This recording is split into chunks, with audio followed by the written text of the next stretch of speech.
Hey folks, Justin Thayer, teamthayer.com. Today we're going to talk about open houses. Open houses, especially seems as of late, it's in vogue to for brokers and realtors to come out of the woodwork and say, hey, open houses don't work. They are only a tool for the real estate agent to get new buyer leads, and they're not an effective tool for marketing and advertising your home.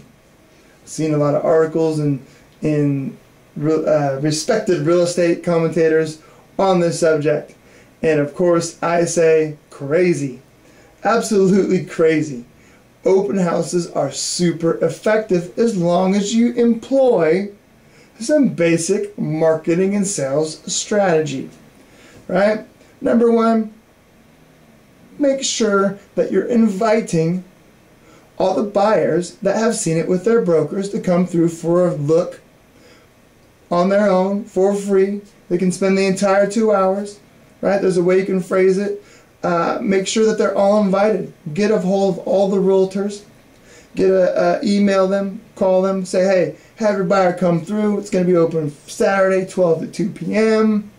They can look the entire time. If they have questions, I'll be able to answer them. Otherwise, you know how I'm going to be. I'm just going to let them look. Right? Of course. And then with that, make sure that the open houses are in that limited time frame. 2 hours. 12 to 2 typically is the best Saturday time frame here in Eugene, Oregon, statistically. What you want is when those second and third time lookers are in there, they're serious, and nothing helps people get excited and have a good feeling about a house. Nothing helps that more than having other people getting excited and looking at a house. Alright, so you want to invite as many people as possible, including, and this is so important, the neighbors. When those second and third time home buyers, or maybe even that first time looker, right? And then the neighbors are there, and the neighbors are going to be talking about how great the neighborhood is, how great the house is, right? It's a positive, make sure you have a positive vibe. I am great. I am the master of creating a positive vibe with the neighbors. Hey, it's this great house, isn't it? Boy, great neighborhood. Great neighbors, right? And once the neighbors and other people, maybe they're in the area, even their relatives, whoever I can get in there, and they're all talking positive about it. The neighborhood's great, the kids are great, the neighbors are great, the parks are great, this house is great. It is hard to have a negative attitude from the people who are actually probably there to make a decision, right? It might be their first time looking at it. Okay, it might be the second time looking at it, or even the third. The second and third hitters, that's the one that open house might kind of push them just enough to make a decision to get off the fence. As far as providing refreshments, food and drink, I don't do it. I think it's a distraction, and for some reason, when people don't have the food or drink to focus on, they will kind of focus on the details of the house and neighborhood. You got people, I'm trying to get people to talk and share stories, and they're trying to eat. Not right, refreshments, it's not going to get your household, it's not going to get you the environment that you want. Matter of fact, you've got prospective buyers coming in, and you've got kids running around with lemonade and cookie crumbs all over their prospective new house, right? So those two things are super important.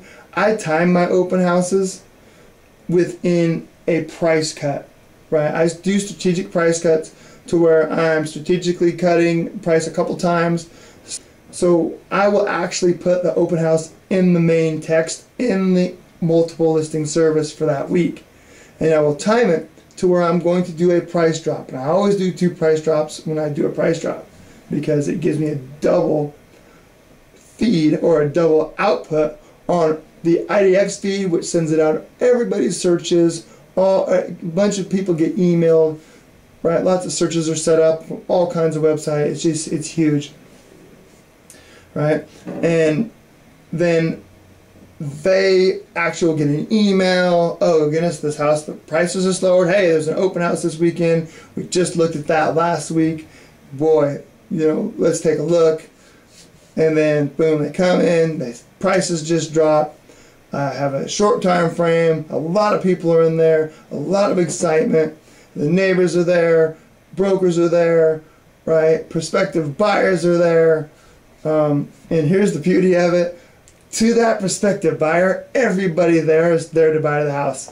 Because what happens very rare is that you'll have a person going through, hey, I'm just a neighbor. I'm just a neighbor. This is a great house, a great neighborhood, but I'm just a neighbor, right? And you know, people buy on excitement, right? People don't buy on price unless you're an investor. If you're an investor, hey, it truly is price and value.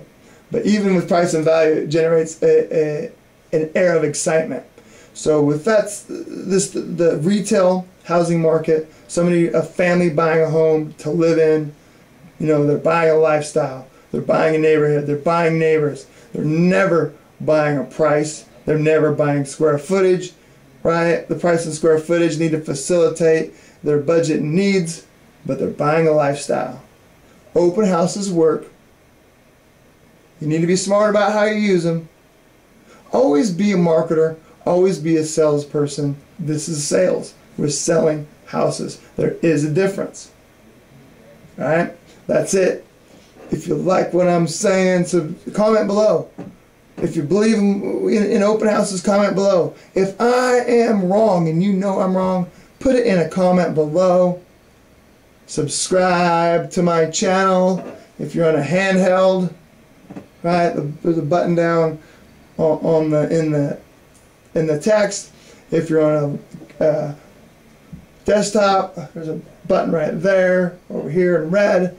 Subscribe to my channel, comment below, like my video, dislike my video, as long as you're doing something with my video. Thanks, see you next time. Up. Go!